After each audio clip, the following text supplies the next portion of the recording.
Përshëndetje Prishtina, si jeni sot? Okej, patat gjuhë edhe një herë. Përshëndetje, thash, nuk kena pi kafe sot mëngjes? Përshëndetje. Okej, super. Po e kthej diskutimin anglisht. I'm Jonika, and I want to talk today about what AI cannot cook.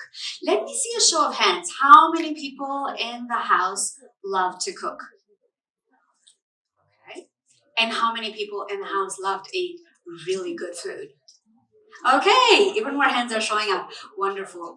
The reason why I wanted to talk about what AI cannot cook is because in my work, especially with Google, I was able to see that the moment that people get to sit together, regardless of the countries they're from or what they represent, there is something beautiful that binds us with food.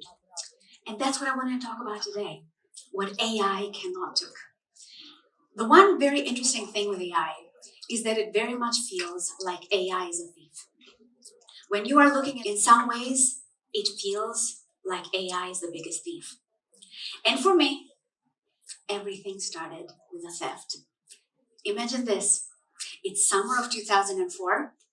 I am an immigrant in California. I've just gotten married. I have absolutely zero connections, and I'm working at a nonprofit that takes its mission statement for making no profit very seriously. What that means is that I'm very underpaid. So I am there. I'm very angry at how little I'm getting paid after I've spent so much money studying for political science, thinking that this was going to be the golden era for me. And I go to get food that I had packed, and someone has eaten my food. And I think I know who did it. So at this point, I'm getting ready like, oh, I know you ate my food and you just want a piece of this Albanian fire. I'm going to beat you down. And as I'm just like, frustrated and angry, this person comes to me and says, hey, did you know there's this company down there and they're feeling really bad about all the nonprofit employees. And they've said, we can go and have some food. And I was like, I don't know what the company is, but is it free? And they're like, yeah, it's free. So I was like, okay, I'm out there. Forget the fight. So I run out and I see all these people with these crazy hats.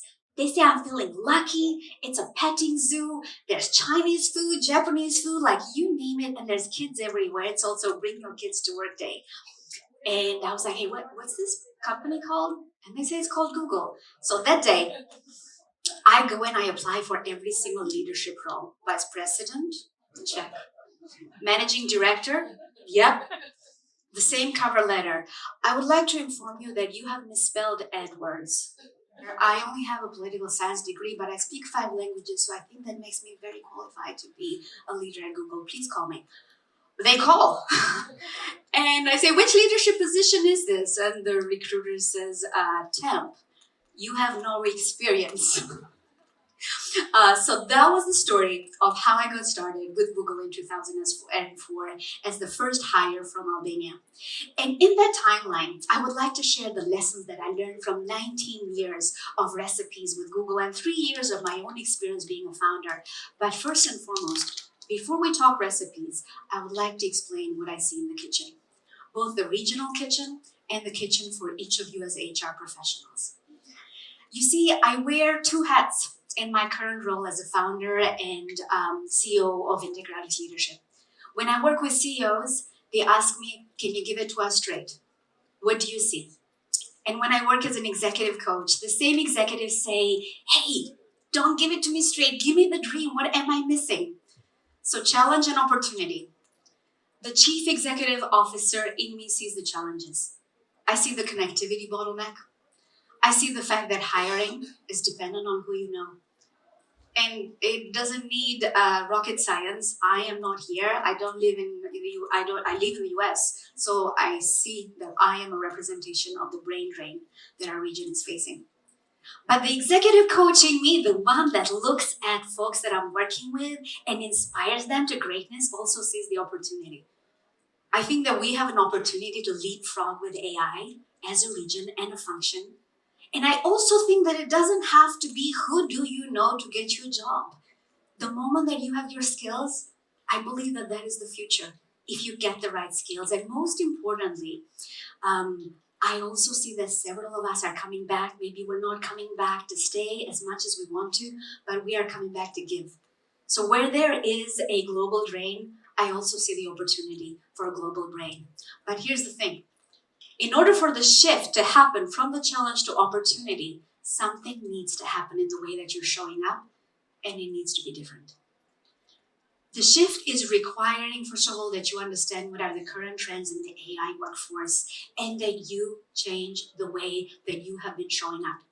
Business as usual as HR professionals cannot be business as usual. Anyone agree with it, or am I the only one sitting up here that thinks it's got to be business as usual? Let me hear. Who agrees that it cannot be business as usual anymore? Okay. All right. Courageous penguins. Okay, Gertie, I see you. Thank you for supporting. Tirana in the house. All right. The current trends that are very important, and I want to point to three different metrics here. One is career minds. Out of those 600,000 layoffs that I mentioned that are happening in tech, just for an image, it's like all of the population of Tirana all of a sudden, snap, overnight. Not a single one of those has a job. That's what it means to have over 600,000 people lose their jobs.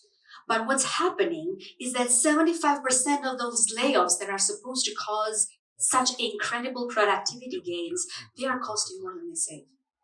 And the second thing is that for folks that are using more than 3 AI, and I'm responsible for this, I go to Chad, and then I go to Claude, and I say, Claude, I don't know, Chad told me this, what do you think? And Claude is like, I don't know.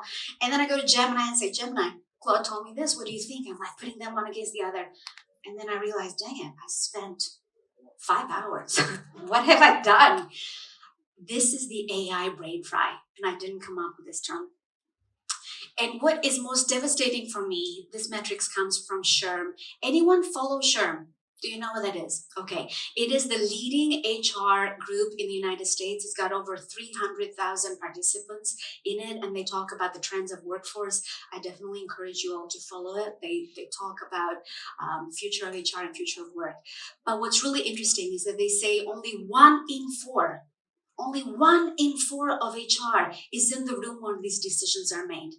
That means that the decision is made with the CEO, the CTO, the board of directors, and HR is not in the room to say, hey, that person that you're laying off, that maybe is high paid, they have the skills and the cultural acumen that AI does not currently have.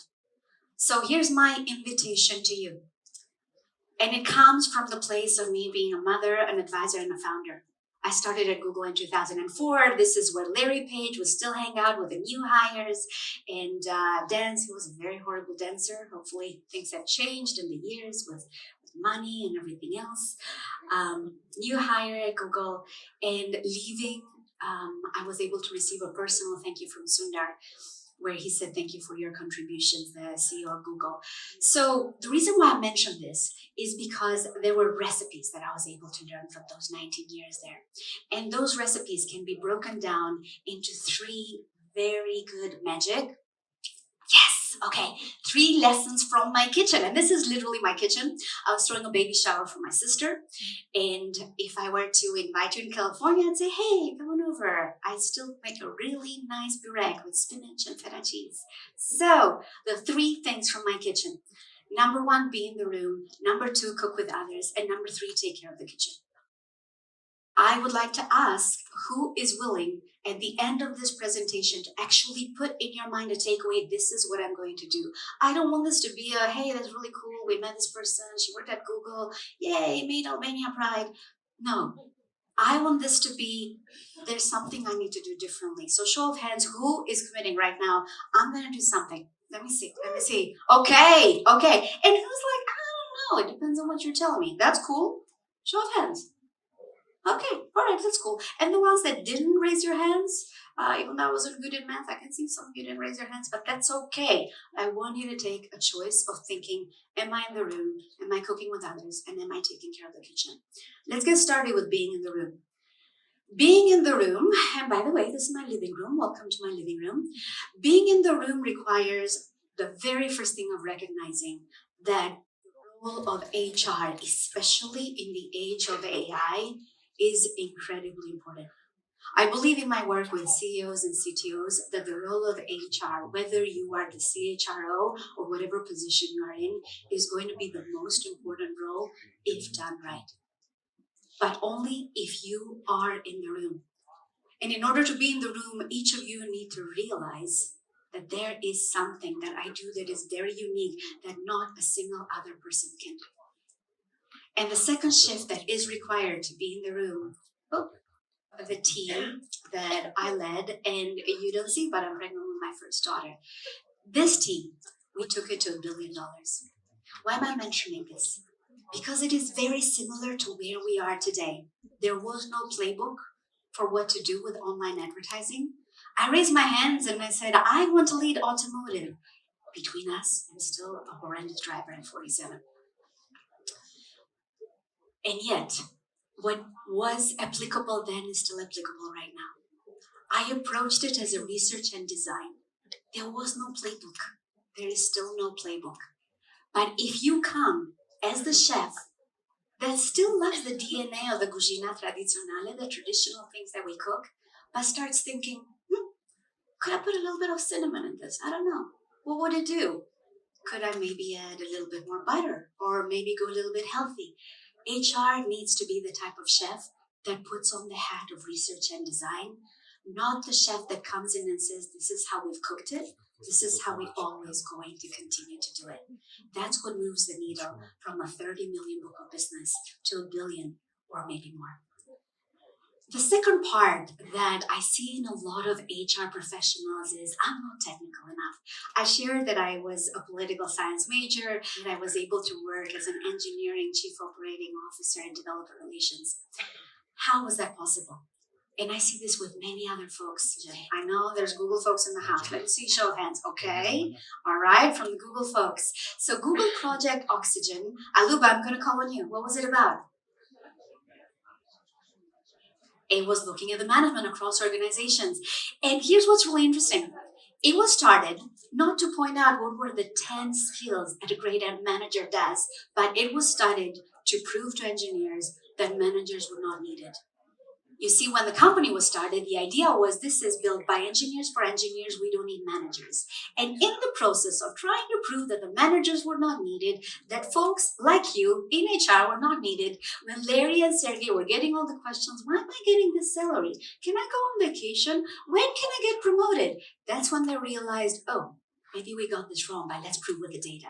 And the data proved that there are 10 characteristics that great leaders show. And only 1 out of 10 of those is technical acumen. 9 out of 10 is be a coach, be a good mentor, do not micromanage, have a vision, communicate. 9 out of 10. And here's the magical thing that I realized in hindsight. When things are happening in the moment, you don't realize it. But I realize in hindsight, now that I've left Google, that actually the 9 out of 10 being human is not something that I learned at Google. It is actually something that I learned when I was 19 years old. When I was 19, I was the only Albanian in Tennessee. I had left a civil unrest in Albania, and I was approached by my college who asked, do you speak Armenian or Albanian? And I said, Albanian. And they said, good, because we've got these folks and they speak your language and we need an interpreter. So I remember being in front of the bus and all these folks are coming out. There are refugees that had been Kosovo, Germany, and all these different places. And I said, with my Saranda dialect, Mirë se erdhe, flas Shqip. And they turned to each other and they said, Miçi, çka ashtu na fol kjo? Am duket se po flas Shqip, pas jo me sigur se po e kuptoja. And in time, I realized that I could change my dialect. And in time, they realized they could change their dialect. And together, this many years later, the relationship went from being a simultaneous interpreter to refugees, to friends and family. And we still stay in touch this many years later. Because to work together, it means to make sure that we prioritize on what keeps us human. And that brings me to the second point. The second point is if you are in the kitchen, but are a solo chef, I got news for you. Those were the folks that I would say, I appreciate you, very technical. I love that you are a sales leader and you're bringing in a lot of money. This is not the type of person I want in my team. I need you to cook with others, figure out how to cook with others, or figure out there's a way for you not to be in this team and be somewhere else. So 3 things that I would like to ask you to do the work that AI cannot do in your organization. My mentor taught me this. He said, I need you to be relational, not transactional. When I was building the $1 billion book of business, I was fighting with a peer of mine and he wanted to get to the billion first. And I was like, hell no, it's not you, it's me. And I got pulled by the side by my mentor. He said, I appreciate it. You're going to get to that billion first, but you are burning bridges. Relationships matter more than this money. Do differently, lead differently, build followership. The second part that I would like to share when you are cooking with others in the kitchen is that you got to start flavoring with AI and HI. And I mean artificial intelligence and human intelligence. Just using on human intelligence right now is like being the type of chef that has a pressure cooker and still insists when the kids are hungry, no, I'm going to cook this really, really slow. Who here is a parent and the kids are screaming, they're so hungry, come on, Maria, do a book. And you're like, this is going to take a long time, right? You don't do that. Let's not do that. And last, when you are cooking with others, let's not forget to season with love. AI is the spice. But as any spice can be overused. Has anyone traveled to India or countries where they use, okay, yes, okay. You cannot travel to India, okay. Oh, that's so disappointing. Okay, well, okay, this still brings home what I'm about to share. I had this food that was so spicy, that had so much spice, that I had to be like, no, this is too much chili, too much paprika. You used every jalapeno in the world. Bring me some yogurt, somebody. AI is the spice. It can do all these things. However, you are the chef. And here's what's really interesting. There was a research done by Ryan Roslowski, the CEO of LinkedIn, and he was studying how do you get ahead in the age of AI. Simultaneously, the CEO of SHRM, that leading organization, he was trying to figure out how HR leaders get ahead in the age of AI. And they were both able to say that you need these 5 different skill sets. Here's the one element that I want to share that happened when I was in the room and I was leading operations and developer relations for Google. We were partnering with Sundar. We were trying to figure out what was the narrative for Google, and then COVID happened. And at this time, for the first time ever, Google and Apple came together to do this thing that was called contact tracing. The vaccine was not figured yet. So Google and Apple would be able to send a phone and tell you, hey, you were next to a person that had COVID. Go get tested, do something. So I am the chief of staff. I'm in the room. I didn't really see eye to eye with HR. Has anyone ever been where HR doesn't see eye to eye okay, all right. So it wasn't just me. I did not see eye to eye with her. We were not even friends. I'll be honest. Like it got to the point where I was like, I don't like you. You don't like me. It is personal. It felt personal. And yet we're in that room and all these leaders are saying, no, it can't be my head count. I'm doing this other project. I'm leading IO. And I'm like, for goodness sake, we are talking about COVID. But I'm like, again, breathe, Jonika, you can't do this. And then she looks at me and I felt she had something to say. And then she looks at everyone in the room. She's a lot more junior than them. They're all directors up to VP. And she says, in this time when we are talking about COVID and contact tracing and a one-of-a-kind partnership between Google and Apple, none of you are showing up as leaders. And I was like, wow, that's all she said. So when you are in the room, it is my invitation to you that you are not silent, that you find the courage to say, if that's what's happening, you are not showing up as leaders. Because there's only so much that HR can do when leadership is not doing what they're supposed to be doing. Am I the only one that feels this way? Okay, all right, thank you. And last but not least, take care of the kitchen. This is not a photo of my mom's baklava, but she makes it pretty awesome and close to this baklava looking. In this moment, we're going to talk with Aluba later about burnout. So I would like to invite you on that. And we're going to do a longer conversation also with me as a workshop. But I would like to depict what it means to take care of the kitchen. And I'd like to invite you to close your eyes. And if you can put one hand in your heart and then one hand in your stomach, I would like you to just take a deep breath in right now. And then one more deep breath in and notice how the whole energy in this room is changing. and release. To take care of the kitchen, it means to see the signal that others are not seeing. It means to name what matters and to act before permission. And I'd like to bring an example of one of the clients that we're working with right now. She's a lead in HR, and she was asked to go and explain what exactly was the percent cut of people that she was going to have by the end of the year by AI to the board. And she came to me and she said, I can't. I don't want to give a number. I don't know what that number is. And I asked her, if you could speak and name what matters, what would you want to say? And she said, I'd like to say that HR should be the lighthouse, that you can come to us and we can cook together. And I'd like to say, I don't have the answers yet, but I'll figure it out with you. And I'm willing to figure it out with you. And I said, permission granted. Go and do just that. And that's what she did. And the board was okay with her not saying whatever the number was, but saying, I will name what matters. So I'd like to invite you to be that lighthouse. And here's a moment that I'm going to go completely woo. I don't usually share this with our audiences, but I feel like here we can. Before leaving Google, I was so convinced that that was the best place for me, and the money was really good. It was good money. But I wanted to do more. I wanted to be able to come to stages like this and work with organizations like this. And it required this crazy leap of jumping and saying, and I couldn't go to my parents and say, I'm going to cut all the support that I do with everyone back at home. So I had this dream.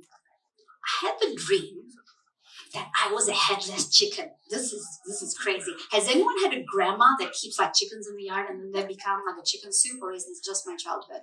Okay, yeah, this is my childhood. She'd have chickens, and then the chickens would get chopped, and then they run from one head to the other, and then they get soup, and the soup is really delicious, but I wouldn't eat it because I've seen the chickens. So in my dream, I'm this headless chicken, and I'm running, and I'm like keeping my head down, and then in the dream, this voice says, why are you acting like a chicken? You are a dragon. And I woke up, and I was like, whoa, I'm a dragon, I can fly, I'm not a chicken. Why am I mentioning this? I am mentioning this because I know amongst you that some of you work with very difficult leaders. And yet you wake up, you go to work, and you tell the organization, we are going to support this leader. And there has been time amongst you that maybe you fought with a loved one, or you've had health issues of your own, or you've not slept all night, and yet you are going to work the next day, and you are saying, I believe in you. I think that every single one in this room is dragon blood. We are not meant to be headless chickens. And with that, I would like to invite us to do 3 things. Be in the room. Enter early and shape the strategy. I want us to move that number from 1 in 4 HR folks to be in the room to be a lot more than that. Number 2, and Gertie, this might be familiar from the conference when you and I led, cook with others. This is me and my sister cooking together, innovation in Albania, and hopefully across the rest of the ecosystem. And last but not least, take care of the kitchen. Protect the human system that matters the most. And I would like to leave you with homework because my parents were teachers and they always left me with homework. So here's the homework for everyone. Remind yourself that joy that brought you in to whatever it is that you're doing right now. And cook like kids in the kitchen that don't care who's doing the cleaning. In this case, this is my daughters doing the cooking with my mom, thinking I'm going to be doing the cleaning. That's not happening. It's going to be my husband not touching this mess they're making. But cook with that type of joy. And it's not just HR that we are talking, and it's not just work. We are talking about the chefs that people need right now. So here's my homework to each of you. We are here to put a dent in the universe. Otherwise, why would we be here? Steve Jobs said it best. There's an accompaniment to every bit of research that I shared today. Human First, AI Ready, PowerToHR. Please follow it. I have a newsletter that I send once a month with the latest of trends I see in leadership. Did Silicon Valley do that? And do reach out to each of us in the community, whether we are Albanian, from Google, from elsewhere. We all want to help each other. Thank you.